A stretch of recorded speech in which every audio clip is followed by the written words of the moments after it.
Hey everybody, we welcome you in. Special edition of the United Bank Playbook. Tony Caridi along with WVU Athletic Director Shane Lyons. A lot going on. Yes, it is football off season, but obviously, Shane, football making news. Neil Brown coming out with an announcement regarding some staff movement and the hiring of Graham Harrell. Let's jump in first off and just talk about the football season that was recently completed. Things finished up 6-7. Obviously not the outcome you wanted, not the outcome Neil wanted, or let's face it, Mountaineer fans wanted. No, I don't think so, Tony. Overall, I think we're all disappointed. That includes myself, and coaching staff, and Coach Brown, and the fans. You know, I think the expectation was more wins for our football program, more consistency, overall. And we were lacking some of that, throughout the season. That's why we've done what we've done here the last couple of days to make some movement within the coaching staff and to see what that's going to look like and build Mountaineer football to a program that we can all be proud of. While you evaluate when a season is over, I know there is constant communication once the season is happening. And we had the way the schedule worked out this past year where you played 6 off week, and then you play the next 6. So 2 and 4 through the first 6, and then 4 and 2 afterward. Can you kind of give us a little bit of an insight as to conversations that were going on, even at that mid-break, because they turned it on a little bit toward the end? Yeah, Coach Brown and I sat down at mid-break, and it was an opportunity for us to evaluate the program, where we stood at that time. And we were 2 and 4. We were missing some opportunities for our offense to perform. And again, I think defensively we've done well. So it was a chance for us to evaluate the program, at midseason. And then ultimately we turned it around some and went 4 and 2, before the bowl game became bowl eligible. So, now we take the step into the postseason evaluation. And that actually started the day after we got home from the bowl game to say, what's our next move? Let's start talking about what we need to do, as a program as a whole. And ultimately came down to looking at our offense. We were not getting the production that he felt that we needed or I felt that we needed. And we talked through that to say, let's look at the coaching shuffle here a little bit. What's going to be best for our program? Defensively, we felt that, we were always in the game defensively and performed at a pretty high level. So how do we make some adjustments for the future, looking at the offensive side of the ball? And that came with the news yesterday of the hiring of Graham Harrell as our offensive coordinator. Okay, let's talk a little bit about that. What do you like about that decision? Well, I think you look at, his background and what he has done as an offensive coordinator, throughout, his time at, really starting with North Texas and turning that around. Then he went to USC, how he's developed quarterbacks. He's taken those programs that were struggling some offensively to a lot of offensive areas into the top 25 in statistics in the NCAA as a whole. And that's what we want. We need to be able to score.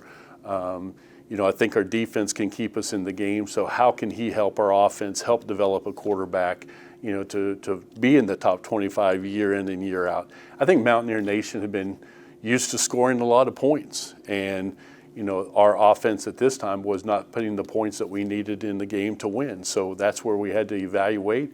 I give Coach Brown a lot of credit that, he dug into it deep and found out that Graham would be available, started having conversations with him, and ultimately we got to the point of Monday making the announcement he was our new offensive coordinator. Jumping topics now, transfer portal is continuing to be big. It began over the last couple of years, but it has heated up now to a point where we have an all-time number of players in the portal. Give me your takeaway as to specifically big transfer portal from your perspective on the NCAA boards and also from a specific to the West Virginia University aspect of portal. Yeah, I think, looking at the entire big picture of the transfer portal, I think more kids are entering than we ever thought, nationally. I'm talking nationally here, and I'll get to the West Virginia standpoint. The troubling spot of that, Tony, is I believe there's close to now 1,400 football student athletes, scholarship student athletes in the transfer portal. So if you look at that, there's going to be kids left out because of not having enough scholarships. Last year's numbers, which I was provided, being on some of the NCAA boards, roughly 40% of the kids who entered the portal, who were on scholarship, did not end up with the scholarship afterwards. That's a little bit disturbing as a whole, that young men are thinking they can enter the portal, transfer somewhere else, and get a scholarship. So that's a concern in the big picture from the NCAA standpoint. From our standpoint, I don't like the numbers where they're at, but at the same time, we've lost student athletes as a result of their own personal choices. And we have lost, a couple student athletes have gone on to play, at the Power 5 level, but majority of our student athletes have gone to a Group of 5 or an FCS level, and they're wanting playing time. And we kind of live in this instantaneous world that you want playing time immediately as a freshman, as a sophomore, and young people are not sticking around like they did not only at West Virginia but nationally to fight for those positions. So we've kept a great eye on that from our own perspective. Now, with that being said, after this year, starting next year, you're at an 85 scholarship limit. Our roster was a lot larger because of the COVID issue, that you could be above the 85 scholarships with, those super seniors that were coming back.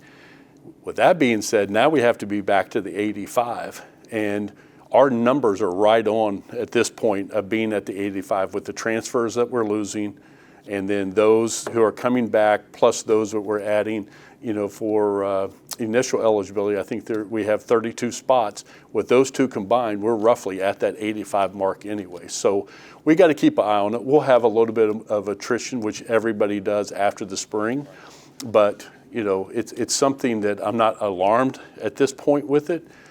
We do have conversations with the athlete of why they're, what's the purpose of transferring. A lot of times, probably 90%, maybe 95%, it's playing time. Sure, absolutely.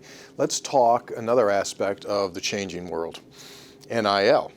So it's been since July the 1st, and it is now changing from, hey, you can go get a sponsorship deal, to, let's face it, offers. We saw one on social media recently of a 7-figure offer. Come play over here. You sit with two hats on: athletic director at West Virginia University, Division I NCAA counsel. Where are we with this? Well, where we're at is places I didn't think we needed to be. There were guidelines being provided through a proposal as late as last June when we voted on it. There was some concerns from a legal standpoint of antitrust if we restrict student athletes in being involved as an institution and what we could actually do or not do. There's still discussion out there, Tony, whether there'll be federal intervention as we talk, and we're getting to the point where we actually need that. We've said for years that we're not a pay-for-play organization. I think that's really changed in the last several months, that it's a smokescreen saying we're not paying them, somebody else is. But you hear about these deals, just as you said, to say, come to my school, we'll make you a $1 million deal under name, image, likeness. You have other things that are going on. My job from this seat is making sure we're not disadvantaged. So I got to do with what's within the rules, but I'm not going to go back and say, well, that's not my morals and values, and this is not what I stand for, so we're not going to do this at West Virginia. I got to be competitive, or we got to be competitive as an institution. So we're going to do things that, that are within the rules, but give opportunities for our young people here and student athletes to take advantage of name, image, likeness opportunities. And that's what we've been doing, and we'll continue to do it. This thing's going to evolve more and more. I mean, we're just through the first 6 months of it. Come August, it's going to look different, and next January at this time, it could look completely different. So it's a moving target at this point, but I can tell you it has changed the landscape of college athletics more than anybody ever anticipated. Final thought from you. With all of that being said, so we've got NIL, and we've got the transfer portal, and you've got this change within the football coaching staff and some movement there to try to get things offensively going. You got a top 25 recruiting class. Neil has kind of done a reassessment. It would seem as though you're putting the pieces together here.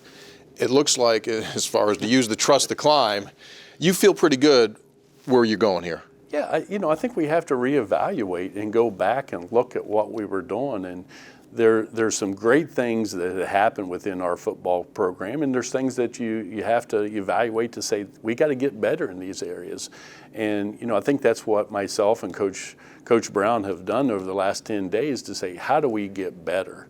I think a lot of pieces are in place. You talk about recruiting. I feel very good about our recruiting in football and the direction and having a top 25 recruiting class. That speaks volumes.